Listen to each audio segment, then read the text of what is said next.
Hey guys, it's CJ. I'm going to try something a little bit different and try to narrate this story a little bit because my footage is just kind of like mix and match a bunch of things that just like, ooh, grab the camera, but I'm really bad at making a cohesive storyline. So I'm going to try to do that right now. So after we were done at Dolphin Island, we went back to Fairhope, where we picked up a ton of boxes. We ordered so much stuff off of Amazon. One of our biggest purchases was our new 45-pound Mantis anchor. Eric wrote a great gear review about that, so make sure you go check it out on the blog. And so we were super excited to get it and quickly assembled it on the boat.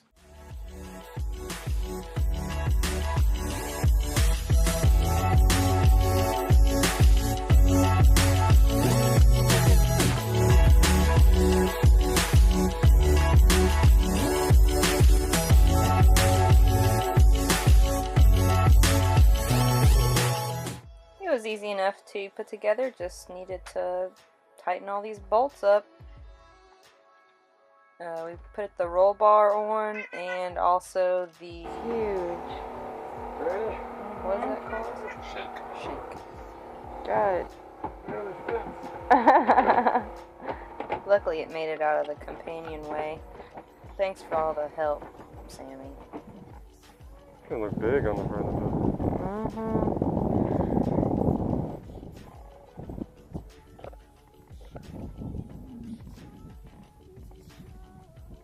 That is some major boat bling sitting on the front of the boat. It looks real nice.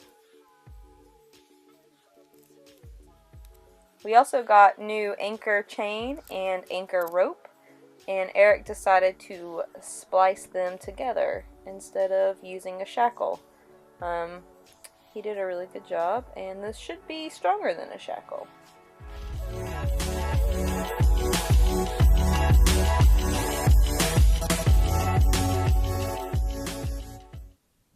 After we set up the anchor in Fairhope, we took off to Pirates Cove in Alabama. It's right off the Intercoastal Waterway, and it's famous for its the Pirates Cove beach bar restaurant that was right in front of the bayou there.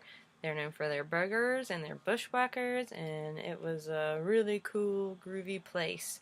It was a little more crowded than Eric and I were used to. There were lots of boats coming and going because that place was so popular. Hey, little guy! He's a little baby! Sammy, what do you think about that?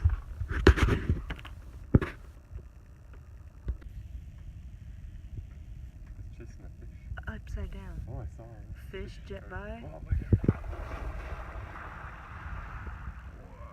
Dolphin. That was cool. He was upside down. The dolphins put on a great show for us. We loved it. It's like a small one.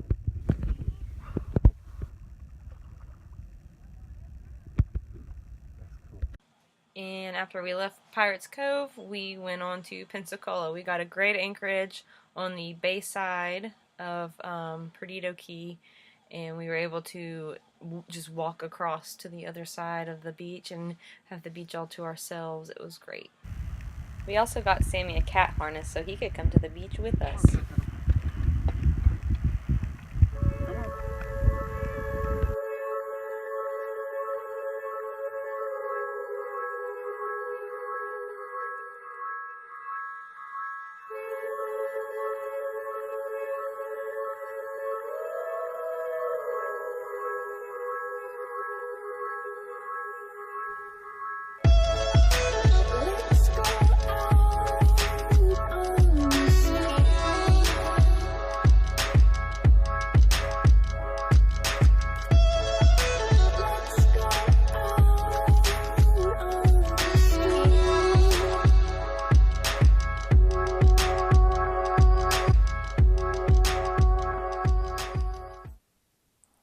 At one point we tried to sail, but unfortunately the rope came undone. It said, "Afraid not, you ain't going nowhere." So we pulled the sail in and later replaced that rope.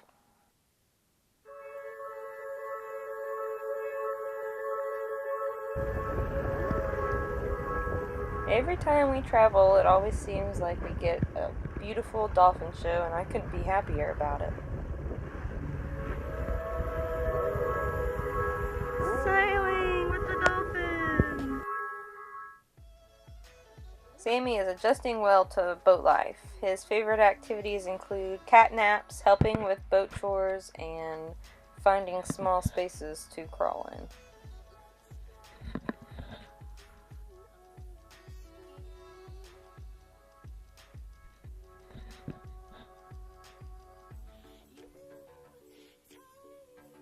This is what happens when Eric looks for our buoyancy compensators. There they are, he found them, but he also started a project and finished it too. The Naval Live Oak State Park was one of my favorite anchorages because it was so peaceful, serene. We had plenty of room to let out lots of scope so we didn't have to worry about dragging, and miraculously there was really good Wi-Fi there. Sammy's being brave on the dinghy. Whoa, Sam. We are waiting for Eric to go to shore and walk on the beach with his new cat harness and leash. We are anchored here at the Naval Live Oak State Park, and it was one of my favorite anchorages because it was so peaceful. Yeah, we hear Sammy and Eric exploring the terrain. There's a really cool, very steep sandy cliff that you can see there, and there's a slow-mo pano shot. You can barely make out our boat in the distance.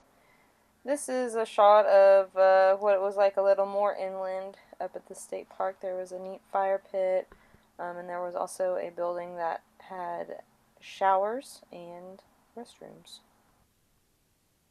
We had big plans to attempt our first offshore passage, so we swung by a marina and we did a pump out, we filled up our water tanks, and we got plenty of diesel, and we sailed all the way down the bay, all the way out the channel. It was beautiful sailing, 6 knots, and everything was going really well.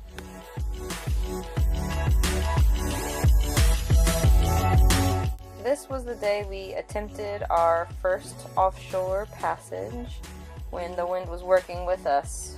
We were moving like 6 knots down the channel, just our foresail up. It was really great before it turned really bad.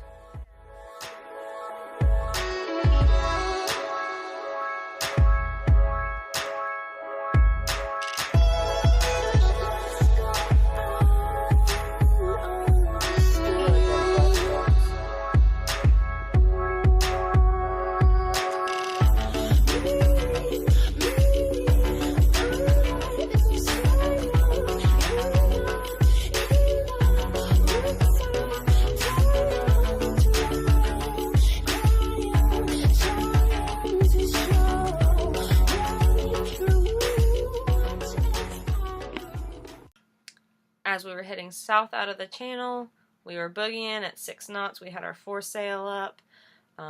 We got about a mile or two south, and then we turned east and we stalled out. Now, the reason that we decided to even attempt this offshore passage was because there were 2 50-foot bridges on the intercoastal waterway between Pensacola and Destin, and they're actually not even 50-foot bridges. They probably were built originally as 50-foot bridges, but have sunk a little bit into the water, so they're really like 48 or 49-foot clearance. We caught the sunrise as we made sure to go under these bridges at low tide. So after we made it past those bridges, we were in the clear and free. We pulled up the sails and had a great sail all across the Destin Bay. and it was good fun.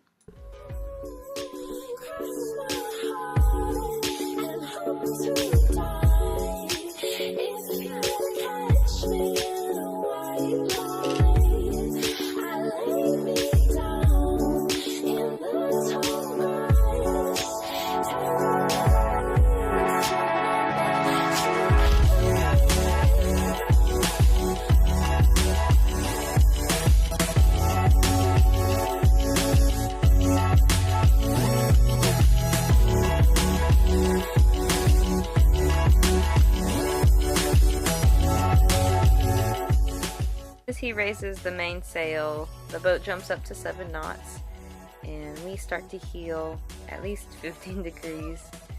It's a little unnerving, but then a gust came through, and you can see me have a minor panic attack. Oh my God!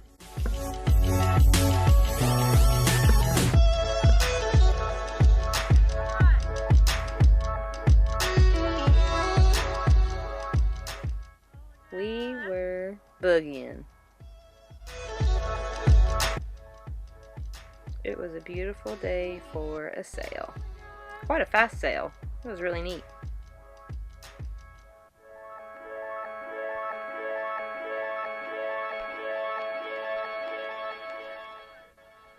And the dolphins came out to play, so of course I was happy.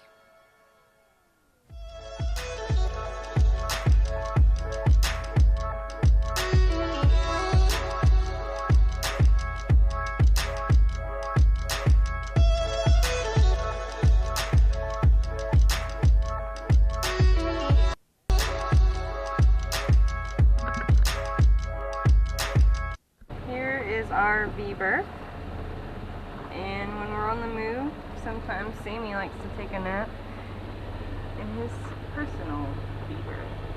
It's just a small tiny cushion right there, but I think it makes him feel safe. It's perfect Sammy-sized V-berth. This was the last leg of our trip to Panama City, was the intercoastal waterway between Destin and Panama City. It was pretty narrow and had some neat scenery along the way.